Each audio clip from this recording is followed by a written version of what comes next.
Bismillahirrahmanirrahim. Assalamualaikum warahmatullahi wabarakatuh. Sebelumnya perkenalkan, nama saya Dani Ruswandi. Saya mahasiswa Uninus kelas B1 semester 6. Di sini saya akan mencoba mempresentasikan kembali apa yang sudah saya pelajari, yaitu tentang pendidikan ABK pasca sekolah. Apa itu pendidikan ABK pasca sekolah? Pasca tentunya adalah sesudah sekolah, artinya pendidikan yang akan ditempuh sesudah sekolah. Artinya anak berkebutuhan khusus perlu dilengkapi dengan pendidikan kecakapan hidup atau yang disebut life skill untuk mempersiapkan mereka memasuki dunia kerja. Artinya dengan demikian mereka dapat menjadi seseorang yang memiliki keahlian sehingga dapat hidup mandiri, sehingga dapat mensejahterakan kehidupan sosial dan kehidupan ekonomi keluarganya. Seiring berjalannya waktu, sering menemukan banyak siswa di jenjang SMPLB ataupun SMALB sedang mempersiapkan diri untuk memulai kegiatan-kegiatan atau melakukan keterampilan-keterampilan yang dimana keterampilan tersebut nantinya bisa menjadi sebuah pekerjaan setelah anak lulus dari sekolah. Artinya sekolah membekali anak-anaknya untuk mampu mempunyai keterampilan yang dimana keterampilan tersebut itu bisa dipakai atau anak mempunyai keterampilan atau anak mampu mempunyai pekerjaan setelah lulus dari sekolah. Adapun tahapan-tahapan yang harus disiapkan oleh seorang guru, tentunya seorang tenaga pendidik ABK. Yang pertama yaitu tahapan perencanaan, ada tahapan pengorganisasian, ada tahapan pelaksanaan, dan ada tahapan evaluasi. Adapun dalam tahapan perencanaan, yang pertama yaitu seorang guru melakukan asesmen peserta didik. Tentunya peserta didik atau siswa-siswi atau murid kita harus di asesmen terlebih dahulu.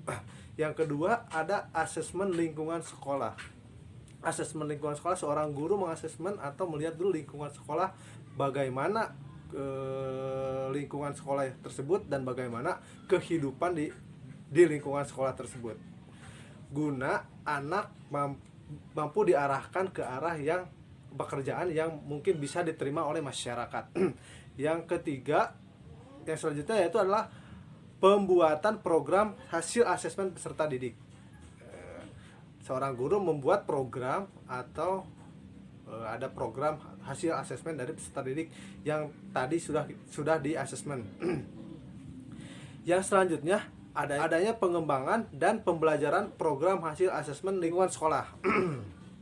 Yaitu seorang guru atau pendidik harus mampu membuat program atau mengembangkan sebuah program guna untuk pembekalan anak dari hasil asesmen lingkungan sekolah tersebut. Yang selanjutnya adanya kerjasama DUDI atau dunia industri dan dunia usaha. Tentunya seorang guru sudah memperhitungkan atau mampu bekerja sama dengan pihak luar.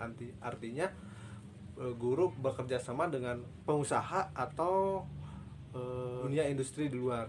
Contohnya mungkin bisa dengan Indomaret, Alfamart atau apa saja atau pabrik-pabrik lainnya yang mungkin bisa menampung anak bisa bekerja di sana. Yang selanjutnya adanya kualitas pendidik. Nah, di sini kualitas pendidik tentunya sangat dipertanyakan atau sangat berpengaruh. Artinya seorang guru harus mempunyai kualitas mengajar ataupun seorang guru mempunyai keterampilan-keterampilan yang dimana keterampilan itu mampu menjadi bekal buat anak atau peserta didiknya kelak sesudah keluar dari sekolah dan mampu mempunyai pekerjaan. Dan yang selanjutnya yaitu kualitas sekolah. Ya, tentunya kualitas sekolah harus diperhatikan, di mana sekolah harus mampu menjadi sebuah media atau menjadi sebuah lembaga yang dimana lembaga tersebut memberikan dukungan, baik itu dukungan materi ataupun dukungan moral. Tentunya seperti alat-alat atau media-media pembelajaran itu disediakan oleh pihak sekolah. Pendidikan pasca ABK ini tentunya sangat berkaitan dengan yang namanya keterampilan vokasional atau yang disebut pembelajaran vokasional, yang dimana pengelolaan pembelajaran vokasional bagi ABK ini tidak mudah jika dikaitkan dengan potensi ABK yang bervariasi dan bersifat individual. Artinya, di sisi lain, kondisi ABK yang masih dalam taraf belajar kemampuan vokasional tentu belum menghasilkan kualitas hasil produksi yang memenuhi persyaratan pasar. Kondisi lebih khusus pada ABK dengan gangguan mental membutuhkan waktu lebih lama untuk belajar keterampilan dan hanya dapat menyelesaikan 1 atau 2 untuk jenis produk. Artinya, pendidikan vokasional ABK itu membutuhkan waktu lebih lama dibandingkan dengan anak-anak usia pada umumnya. Seperti halnya anak tunagrahita membutuhkan pembelajaran yang cukup lama atau membutuhkan waktu lebih lama dibandingkan anak-anak pada umumnya. Artinya anak diberikan pembelajaran yang lebih guna untuk memenuhi persyaratan pasar. Yang selanjutnya ada namanya tahapan pengorganisasian. Yang pertama, tahapan pengorganisasian tentunya sangat penting dilakukan di sekolah dengan tujuan untuk meningkatkan aktivitas kegiatan baik yang dilakukan guru ataupun pegawai lainnya yang mendukung akan hal pendidikan ABK pasca sekolah dengan cara dibuatkan terlebih dahulu struktur organigramnya. Artinya, guru di sini atau pihak sekolah semua yang terkait itu membuat organigram terlebih dahulu. Diantaranya ada ketua, ada bendahara, ada sekretaris, ada wakil, dan juga ada seksi-seksi lainnya. Dan yang kedua, struktur ini sendiri sangatlah bermanfaat demi kelancaran pekerjaan, penseleksian kemampuan pegawai sehingga sekolah nantinya mempunyai sebuah tim dalam ABK pasca sekolah ini. Nah, artinya dalam pendidikan ABK pasca sekolah ini perlu dibuatkan sebuah tim, dan dalam sebuah tim ini tentu adanya pengorganisasian tersebut. Yang selanjutnya adanya tahapan pelaksanaan. Yang pertama, penetapan bahan ajar dan isi materi, di mana pembelajaran lebih difokuskan pada materi yang ada di kurikulum. Artinya siswa atau peserta didik itu belajar sesuai dengan kurikulum yang diterapkan di sekolah. Artinya pembelajaran mengedepankan kurikulum yang berlaku.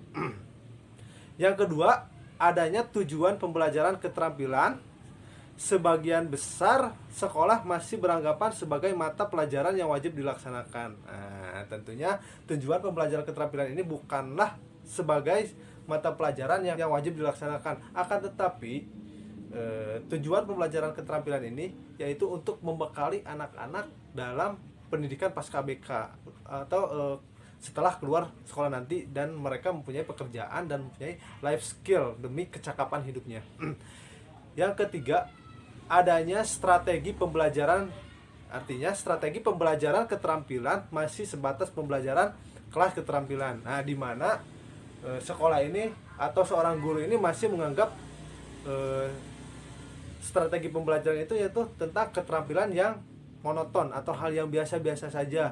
Tentunya keterampilan yang akan kita ajarkan kepada anak-anak itu harus keterampilan yang dimana keterampilan tersebut bisa menjadi bekal anak sebagai menjadi pekerja atau pekerjaan. Yang selanjutnya adanya sumber belajar, yaitu sumber belajar yang belum menggunakan replika dan atau lingkungan nyata.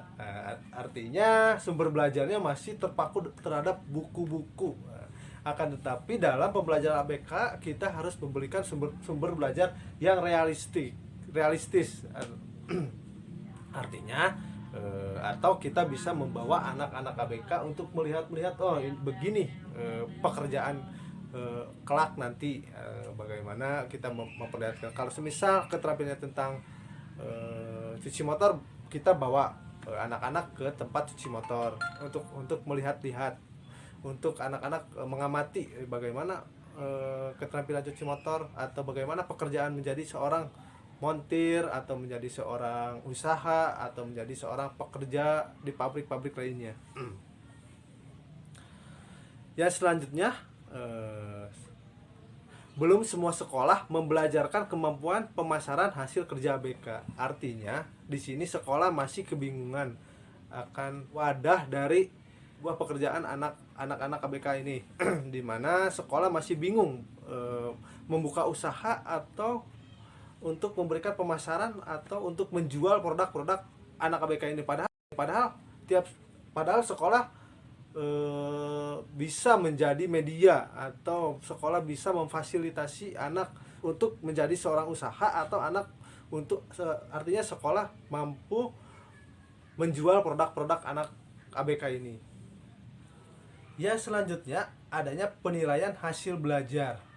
Artinya penilaian hasil belajar belum menerapkan kriteria pencapaian performansi berdasarkan tingkat keterampilan. Nah, artinya di sini ada pengelompokan sebuah pembelajaran.